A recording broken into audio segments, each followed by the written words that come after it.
Ayusin mo, te, kasi wala ka sa ano. Ayusin mo sa ano. Interview mo ako ngayon? Oo, ngayon na. Ngayon Sige. na. Oo, 4 minutes Picturean lang. mo ako. Hindi na. Masyado kang malapit. Hindi na kasi nasa labas ako lumabas Yan. Maganda na po yan. Ang signal niyan, okay kaya ang signal niyan? ako. Okay bang signal? Baka i-text mo ba? Yan, Okay okay. naman. Yan, kayo pala yung na ano ko Oo, di ba na nagpunta kahapon? bakit dumating sila nun? Galing O, kasi. sige po. Ano, wag kang titingin sa baba, sa taas ka. Yan, tapos laging nakasmile. O, sige te, wag ka nang gagalaw.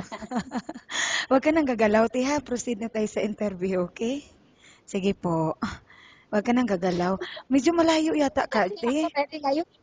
Hindi, Ha? okay lang yan. Wag ka nang gagalaw. Wag kang gagalaw para hindi masira yung internet. Okay? Sige po, te.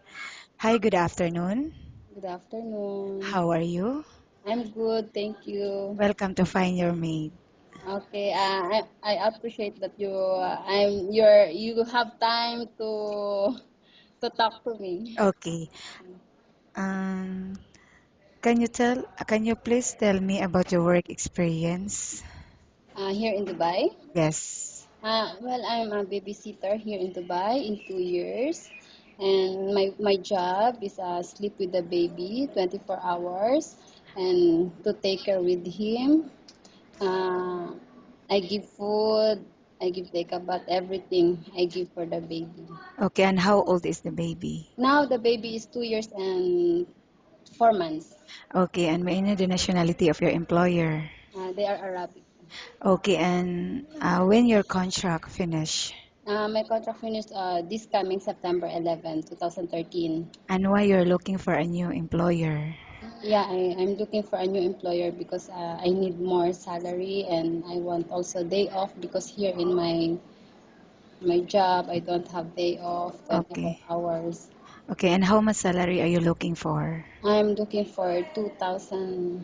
Okay, but are you willing to negotiate your package with your employer? Yeah, I'm willing. Okay. Are you married or single? As in my passport I'm single but in the Philippines I'm married. How many children? I have three.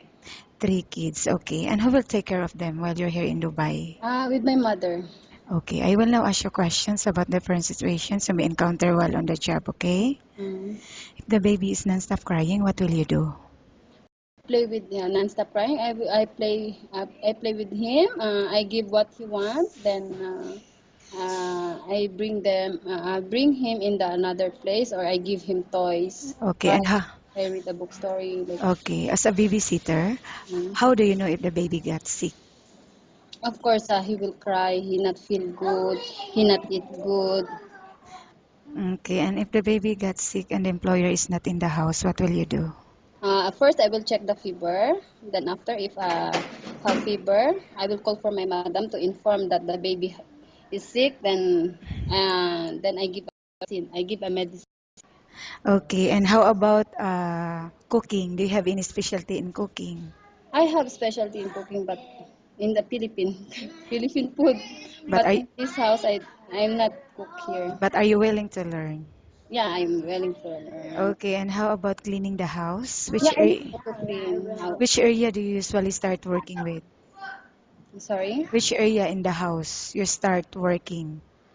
In the room, in my room, in the bathroom. First, in my room with our room with the baby. Then after, if the baby sleep, I go down. I prepare my food and also the baby food Okay. And why do you think you should be hired? because I'm honest and willing to do a job for what my employer need, and of course, I have already finished my contract. Okay, thank you. Nice talking with you and have a good day. Okay, thank you also. Thank you.